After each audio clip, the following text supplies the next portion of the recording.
So the second bout of the night in the World Series meeting of the Lionhearts and the Cuba Domadores, and we go to bantamweight, 56 kilograms.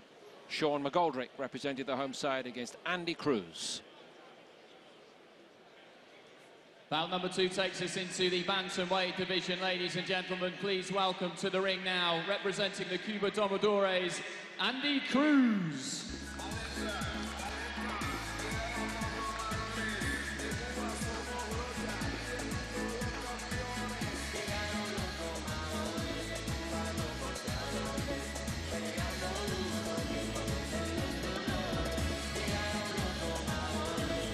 Years of age. A late starter in the series this year, CRUZ. Missed the first 2 matches, but he's made up for lost time. 4 straight wins, and it's possible with a couple more in the series, he could yet stake a late claim for an automatic spot at the Rio Olympics. He's not far away.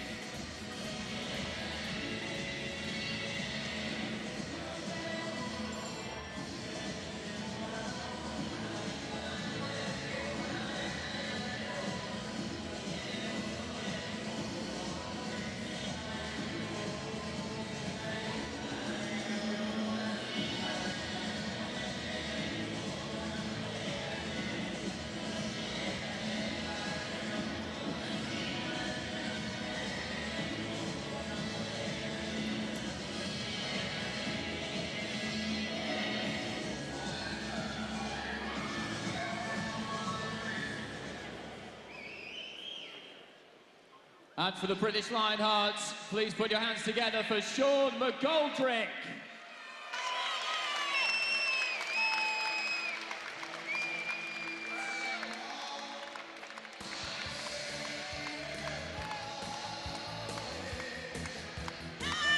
Only the second appearance of the World Series season for the Welshman from St Joseph's ABC in Newport. One of the more high-profile amateurs, you'd have to say, in British boxing at the moment, after 2 successive Commonwealth Games finals appearances.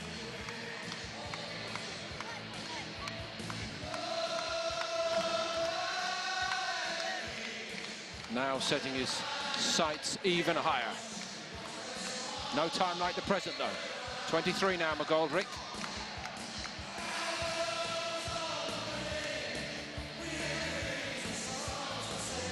And of course, a fair amount of previous experience in this format also, going back the last couple of years.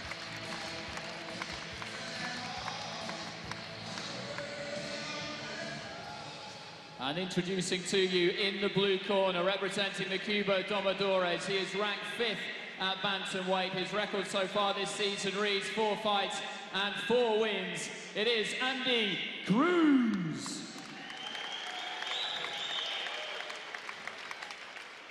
And across the ring, boxing for the British Lionhearts. His record this season reads 1 fight and 1 win. He is the 2014 Commonwealth Games bronze medalist, the 2010 Commonwealth Games gold medalist. From Newport, Wales, Sean McGoldrick.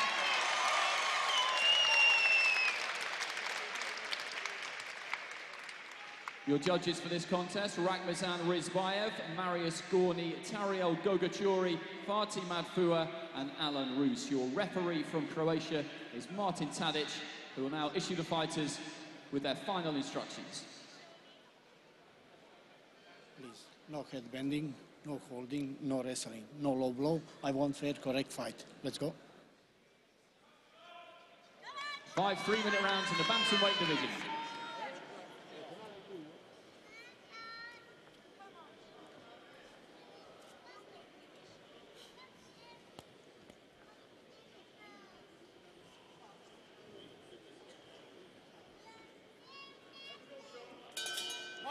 Sean McGoldrick, a very accomplished man, but in against a Cuban who announced himself in this format with a superb victory against the Mexican Brian Gonzalez, and he's not looked back since.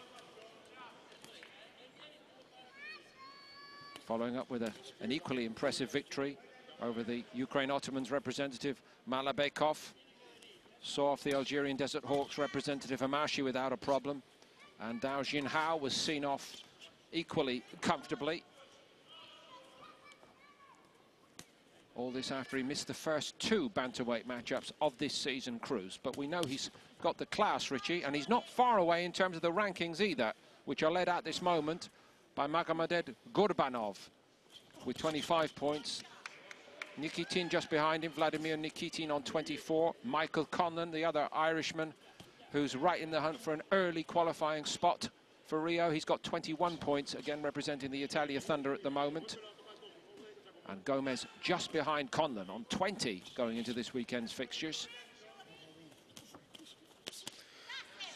Yeah, CRUZ is one of those boxers, Paul, for Cuba, who dominates contests with his jab, and that's probably the big problem that McGoldrick's got here. He's getting around that jab. He's got to close that gap down. He's got to move his head as he's coming forward to avoid that shot and try and whip the punches over, because you can't box at distance against this Cuban. You've got to get close up to him. That was a bit better from McGoldrick. So he's got to move in with fast feet, but got to keep the head moving as he's doing that to avoid that jab. That's what he's got to do. Well, he certainly had to wait for his opportunity this year, and it must have been frustrating at times for McGoldrick. Kes Ashfaq was selected ahead of him, really, the Commonwealth Games silver medalist at bantamweight, who essentially has done a lot of the heavy lifting in this bantamweight class during this series. And for a while, it looked like Ashfaq might be the better bet for a higher ranking. Now that a sense, perhaps, that McGoldrick's getting his opportunity to claim the position. But it's not going to be easy in this one. CRUZ is soon realising that you have to try and keep McGoldrick at bay, and that's why he's up the work rate a little bit with those long-range shots. He wants to keep McGoldrick at distance. That's why McGoldrick's got to get in close, and that's better. He's got to take those opportunities when he gets on the inside, 3 and 4 shots across his body, switching the attack maybe, but he's got to keep the pressure on here. That's better. That was a nice little slip there, you see, from McGoldrick. Richie, it looks like 2 boys who can dig a little bit at close quarters as well here. McGoldrick, Paul, we have strength and conditioning coaches in the gym at Team GB, and they say that pound for pound, he's one of the strongest, if not the strongest, in the squad. And he can hit very hard on the inside, Ken McGoldrick. And that's not a bad round from the young Welshman.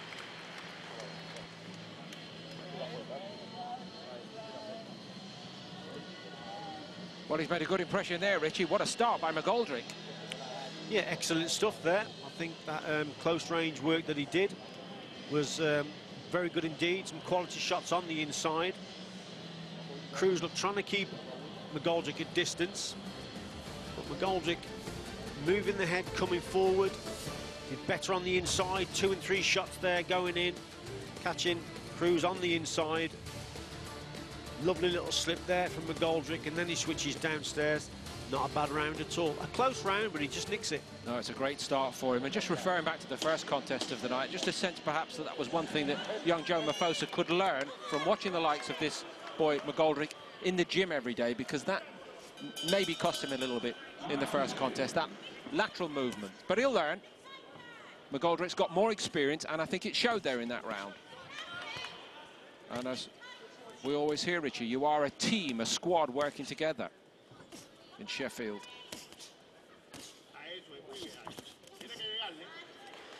McGoldrick's just got to get his timing right here. If you see CRUZ is starting to throw more jabs, but he's got a low left hand, and look, and he keeps walking round to his left.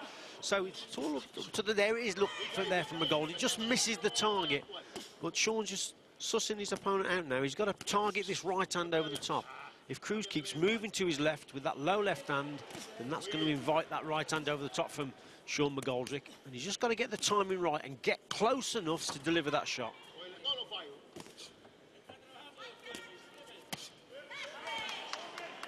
Belated debut in this series against Farid Hanouch of the Algeria Desert Hawks.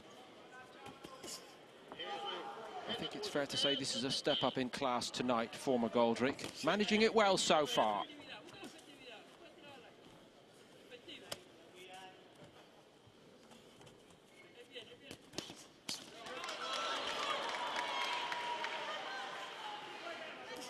There's hope here for McGoldrick, Richie, in the sense as well, perhaps, that CRUZ is very upright when he goes backwards. I'm surprised to say that, actually. Didn't expect that from him tonight, but there's a lot of target for McGoldrick to hit. There is, yeah. He's just got to keep the intensity going here, Paul. He's just slowed down a touch, and that's mainly because CRUZ has just upped it with that jab, and he's starting to keep McGoldrick at distance for longer periods now. So it's up to McGoldrick to just step on the gas a little bit, move that head as he's coming forward, fast feet in, and then when he closes that gap down, he's got to throw the punches in bunches.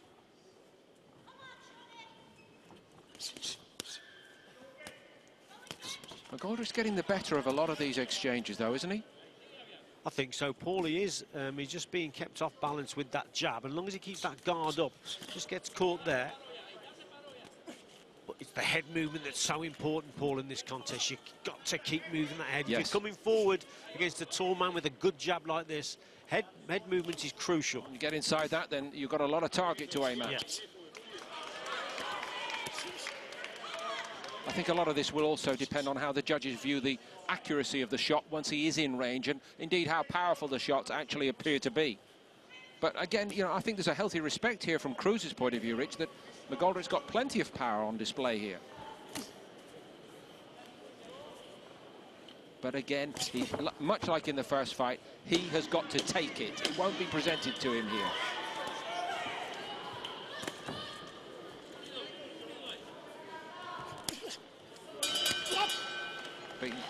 To the punch the last couple of times in the round. I don't know how influential that will be in the minds of the judges scoring here. CRUZ definitely upped the work rate in that round. Yeah.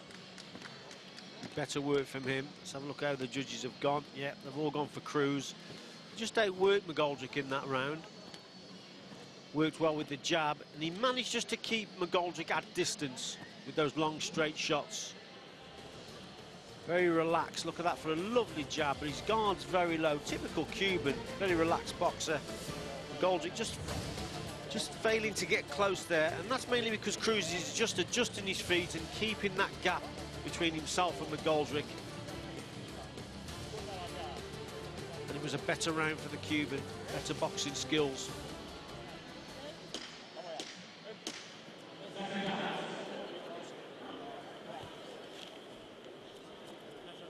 CRUZ apparently wants to get on with it, ushering his own cornermen out of the ring. Maybe, again, suggestion, as we saw in the first fight, that the visiting fighter just needed a round to get warmed up. I think what's important here also, Paul, is that McGoldrick doesn't neglect his own jab. He's got to use that double jab to close the gap down and then let the rear hand go. There you go, look, see, that's better. He closes the gap down with the double jab.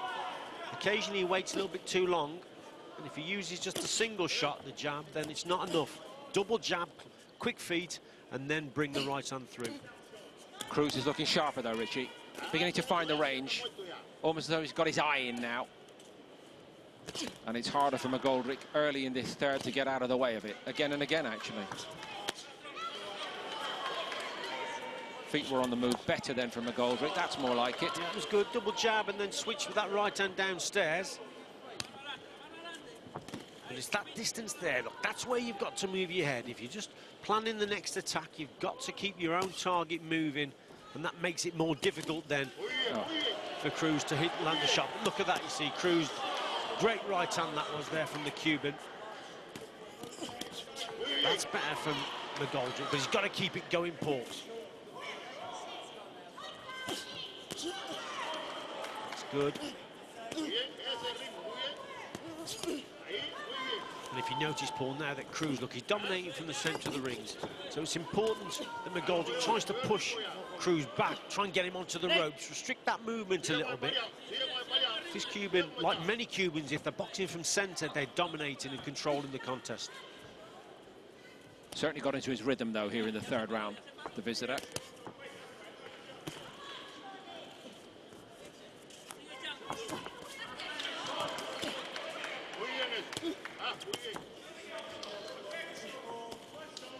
Happy to work inside, and the referee, in fairness to him, happy to let them go at it inside. Good to see. The referee has hardly had to partner, to be honest. It's been quality work on the inside, and that's good to see. Yeah. It's good to see boxers actually infighting, as we call it, in its short range, and doing quality work, which these two boxers are. And it should favour McGoldrick if he can get into range. Unfortunately, in the third round, I don't really think he's done it quite often enough, Richie, has he? No, he hasn't. He's just slowed down a little bit, as McGoldrick. But that was better there. It's just that approach I'd like to see with that little bit more head movement, Paul, from Sean McGoldrick. When he's actually in on the inside, then he's landing some good shots. But it's the approach which is so important. You've got to avoid the shots coming forward. McGoldrick had kept him up to his work in the second, but Andy CRUZ has shown a lot of really good movement here.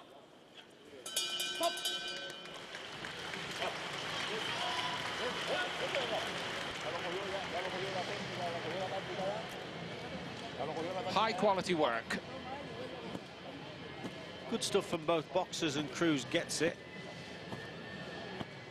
I think McGoldrick was just beaten to the punch too many times in that round again. CRUZ just upped the work rate. And as you say, he's getting into a rhythm. Look at him here, working from the centre, inviting the pressure actually with those low guard, with that low guard of his. But he's prepared to work on the inside, very fast jab and keeping McGoldrick off balance, catching him as he's coming in, showing his skills here, very, very relaxed. And it's very difficult for Sean McGoldrick to land anything on the inside there. Third round was his most convincing so far.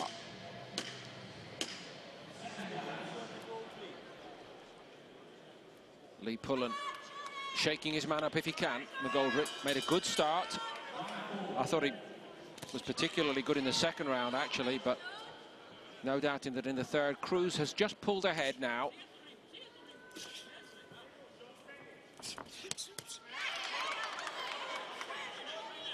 I think McGoldrick has competed very well in all the rounds, Paul. Yeah. It's just that CRUZ has upped the work rate here and there in certain rounds, and he's beaten McGoldrick to the punch, and he's boxed his contest in terms of boxing at distance and just controlling things from the centre. Mid to long range, he's very good indeed, this Cuban. Well, he's not the man who got the headlines when the team arrived, Richie, but I've been very taken with him, I must say. Just 19 years of age as well.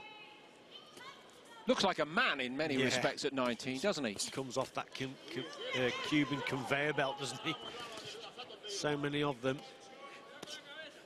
Got a great system over there, and they're all very hungry, Paul. This is it, you see. It's a different type of lifestyle to what our lads have got. There, it's such an honour to box for their country, and they have certain benefits. And when you consider most Cubans probably won't even leave the island of Cuba, then these guys are treated like royalty, and they just do not want to be off that team, basically. The biggest stars their country has got at the moment, apart from the baseball players who do escape. But there's no doubt there is a great national prestige, more and more attaching itself to the exploits of their fighters in the World Series of Boxing. McGoldrick trying to use that man strength, and he needs to in this round. Perhaps the decisive round in the contest here, round 4. Yeah, he's just tiring a bit here now, McGoldrick. That's probably because that jab has been in his face all night long, and it does tire you out when you continuously hit with that shot.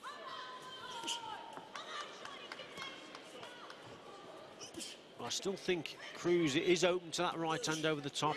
That's a lovely shot there. That left uppercut there from CRUZ. That was a quality punch. McGoldrick's got a very healthy respect for that jab at this stage in this fight, that is for sure. And unfortunately, as you've suggested, Richie, if you do think twice, the openings have gone. The plan is to keep chugging forward, but it might not be quite polished enough against a man of this caliber.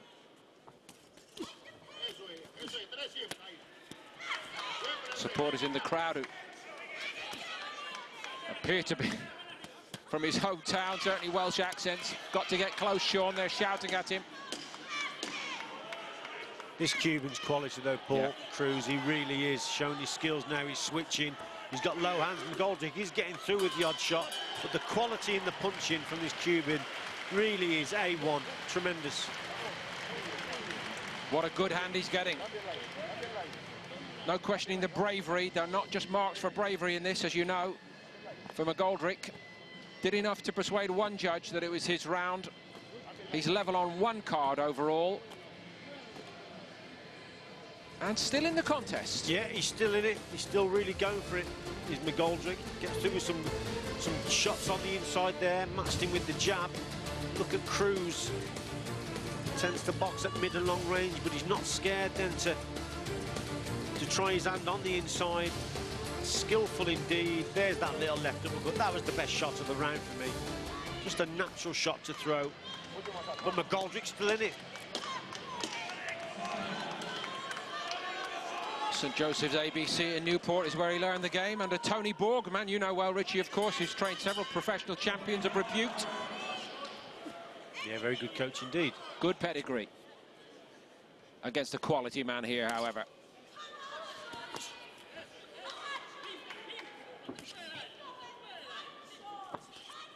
Minimum, he needs the round. Minimum. Absolutely. Still going forward.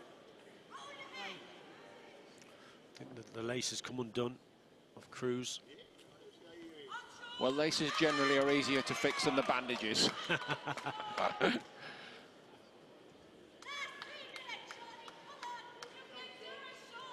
Referee Tadic from Croatia overseeing the operation in the corner. Doesn't really help CRUZ at this stage, does it, Richie? No, I mean, he's into a rhythm, isn't he? Each round, but nevertheless, McGoldrick has just got to go for it here. This is the last round. It's all or nothing for him. Try and avoid them shots as he's going forward. Try and force that pressure, sustain it, double up the attacks. And I'm sure he'll try that, McGoldrick. He's got his all heart, this kid is. Cries all around us, come on, Sean. Put it all out there.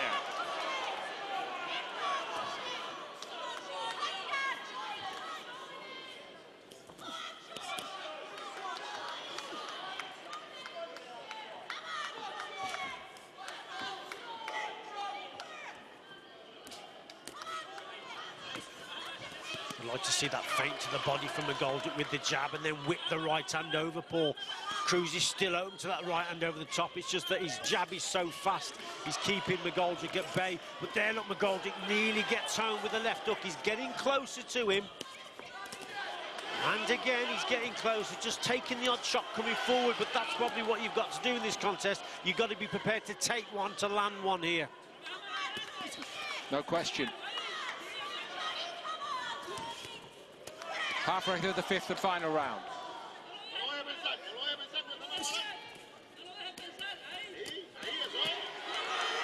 Beautiful combination from Cruz Gomez. Yeah, all at range as well, Paul. And he's happy to work inside, a point you made earlier in this fight, Richie. Good to see. And I'm afraid, I just have a sense that he's had to call off the assault here, McGoldrick. He's in against a very fit kid, isn't he? That these Cubans, it's very rare that you see a Cuban tie out. They're very fit indeed. And they're also match fit, most of the men in the selection tonight by the visitors. And maybe, to a degree, the Lionhearts man here is just that little bit short of match experience at the moment. Only his 2nd appearance in this tournament format this year. Not quite battle-hardened at this moment. Not compared to his opponent, Paul. But again, it's been a good performance from McGoldrick, I think.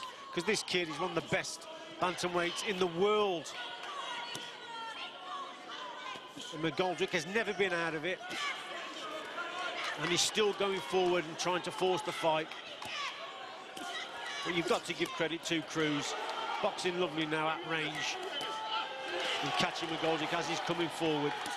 Extremely capable, Andy Cruz Gomez. And he's going to put it up to the men above him in the World Series of Boxing ratings over the rest of the weekend. If he does close out the victory here, they will need to keep winning to keep him at bay and out of the top 2 positions. Name for the future. What a fine performance from him here. Quality stuff that was, Paul. That last 30 seconds really was very good indeed. McGoldrick on that front foot, really going for it, showing true grit and heart, the kid did there. But CRUZ just showed his quality and his skill. He was switching from orthodox to southpaw. and did it, you know, he seems to flow when he's doing that. Very fit indeed, a quality boxer.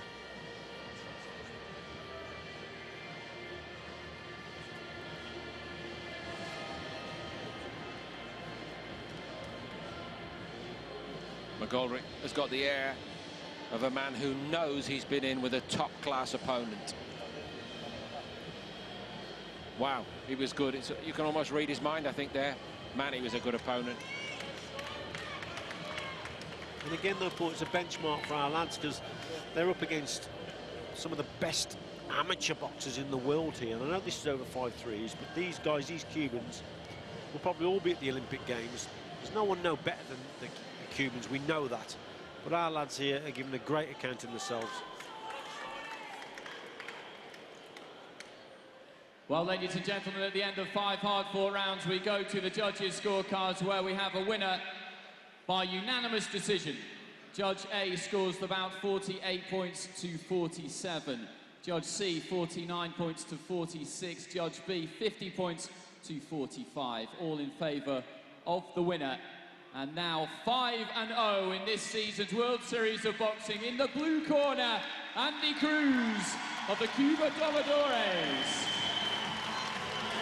5th win in a row for Andy CRUZ. 2nd win of the night for the Cuba Domadores.